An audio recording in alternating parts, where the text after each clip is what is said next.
Welcome to Julian's Magician School. My name's Julian. Now, here's a trick that you can do where you can make a name for yourself in more ways than one.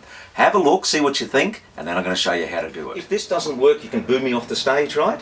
But if it does work, you've got to show me that you like it, okay? Rightio. Vanessa, if you could take the cards in the card isolation device, that's your hand, and hold it like that. Now, Andrew, I want you to think of a card. You've got 52 choices, just one of those cards, and once you've got it, lock it in and don't change it, okay? Got it. You got it? Got it. All right. Now I'm going to name your card. All right, here I go. Overacting too much? No, okay. Okay, I got it. It's that quick. I'm going to name your card Bob. Alright. Every card's got it. That's a fair thing. No, look. You know, don't beam me off the stage yet because we'll just go a little bit further. You see, every card. Oh, what was your card? What was your card? It's the 5 of clubs. The 5 of clubs. You see, every deck has a 5 of clubs. Now, you know how I said I was going to name your card? Well, it's only part of the truth, you see, because what I actually did was I named all the cards. You see, here's Arnie and Harry and Jess and Will and Chuck and Mike and Elvis and Kim and Fred and Heidi, and all these cards are different, but they've all got names. There's Laura and Paris and Anna and Tom and Alex. We've got Harry, we've got Felix, we got Rod, we got everyone, Andy, Sophie, Lucy, Alice, Jenny, Bart, Neil, Lisa, Penny, Sally, Lenny, Clark, Homer. We got them all. Hey, and we got a Bob. And you know how I said I was going to name your card Bob? Yeah. What was your card again? It was the 5 of clubs. The 5 of clubs? Yeah. There you go. Very good. All right. Jenny. All the cards, they've got names. There's Will and Chuck, Elvis, we got them all here. We got Pete, we got Laura, Anna, Tom, Henry, Jack, Joe, Keith, Diego, Wendy, Tim, Oscar. Oh, hang on. We've got Bob as well. And you know how I said I was going to name your card Bob? What was the name of your card again? Queen of Diamonds. Oh no, we got it. The Queen of Diamonds. Hey! How do you do it? Here's 3 reasons where I reckon this is a really good trick. One is it's little effort for big return, so it's so easy to do, but you can make it play really big. The second thing is it's what I call up and out magic, and by that I mean we're taking magic off the tabletop and in people's hands and lifting it up to include their face and include yourself and their reactions within your trick, and that's really important. The third thing that's really good about this is you can adapt this to warm up an audience. Now, if you're doing a talk at school or doing a corporate presentation, this is a really good way to win friends and influence people, and I'll tell you about that later. Oh, there's one more thing. This is actually really good for drawing a crowd if you're busking or doing street magic, and I'll explain that later too. Anyway, let's have a look at actually how it works. Alright, let's look at the sneaky stuff here.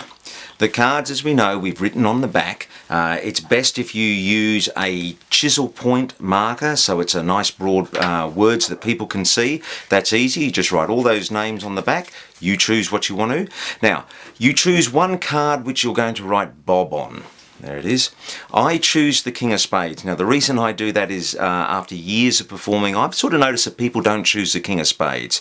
If they do choose the King of Spades, you've got an instant miracle on your hand. What you probably can't see is on here, I have 2 pieces of double-sided tape. If you can't see them, look, I'll put my finger on them. See they stick? There's one there, and there's one down. So they're on both indexes.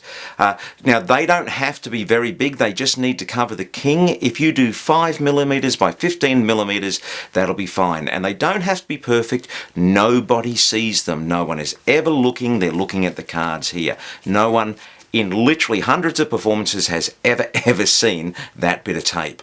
Then this is how it works, because let's just say they chose the 6 here. When we're going through, we put that on top of the king, and when we square it up and give it a little push, that Bob card, or the king, is now stuck to the back of the 6. It's so good, look. There it is, snuck in there. And it's quite lovely. You can handle it normally and people don't see it. It looks like one card. Now, how do we get those cards with that sticky tape in the box and not have them stick? We do a little bit of work on the box is what we do. You get a box cutter and cut a hole where the indexes are. So you can see the indexes through there. They don't have to be perfect. Again, then you take any card and you glue it on the top of the box like that. So that's exactly the same setup in there. When the cards go back in, that way they don't stick and they come out nice and easily.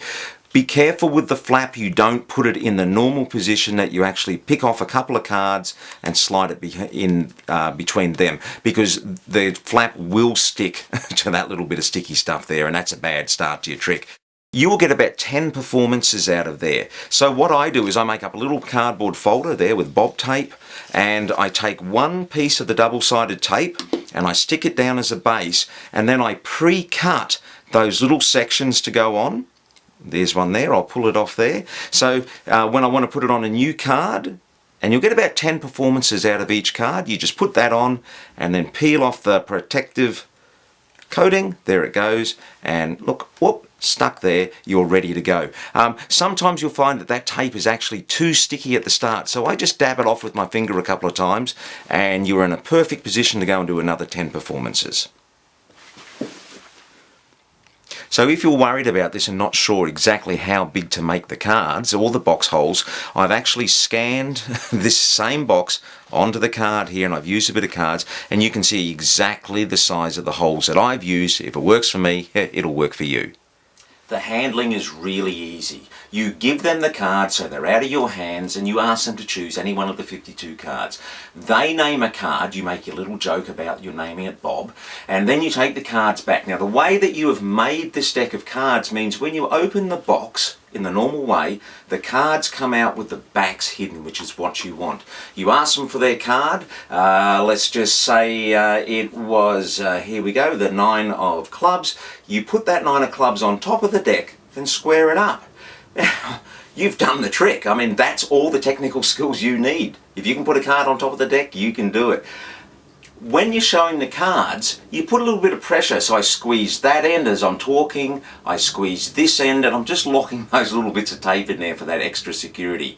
Then you turn the cards over and you say, look, hey, I named all the cards. And there's Felix and John and Will and Sally. Now, you don't want to go through all 52 cards. So you make read some of them out, and then I push off a large block and put the other cards on top. So I know that card is now the Bob card is about a third of the way up the top, so I can do a few more, take those off, and now I know it's about 10 to go, and you can read out the last 10, Liam, Tom, Harry, Claire, Jess, Josh, Penny, Wendy, Alex, and we've got Bob. So you put that one on top, and it's a matter of revealing the card. Yours was the 9 of clubs? Oh, a little pause, and then show it's there. It's that easy. Now, the reset is really easy. Put the Bob card back on top of the deck and then simply lift the Bob card off. Do it slowly so you don't pull the tape off. There it is. And you put that back on the bottom of the deck. You put it back in the box. Some extra tips that you can do with this. Now, if you're going to do one trick at a party, this is fantastic. It goes down a treat.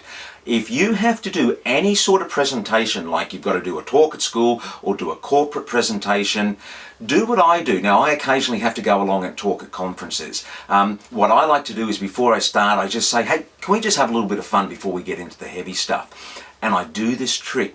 But what I've done beforehand is I've rung up the conference organizer and got a list of the names of all the people at that conference. And I've written their names on the cards. So as I go through the cards, I start calling out their names and pointing and saying, oh, you're here and you're here. And all of a sudden, all those people get really interested because they want to know whether their name is on the card too. So that is actually worth gold. You make a lot of friends and influence people with that little tip.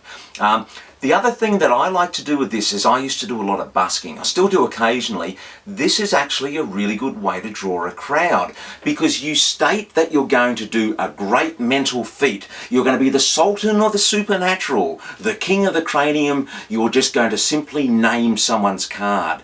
But when you give the cards to the person to hold, I use a set of salad tongs like this, and I call this the card isolation device. I put them in the salad tongs. Cheap and easy, and I get that person to hold the cards up out of sight. Now, what that does is that people who are walking by on the street, they see this person holding a pair of salad tongs with, they think is a deck of cards, they're not quite sure, and it's a point of interest, and they sort of come over just to see what's going on, and you hook these people in, you say, come on over and see a little miracle here, and it's a really good crowd draw. So there's some things that you can do with this. I hope you've enjoyed it, and remember, if I can do it, you can do it.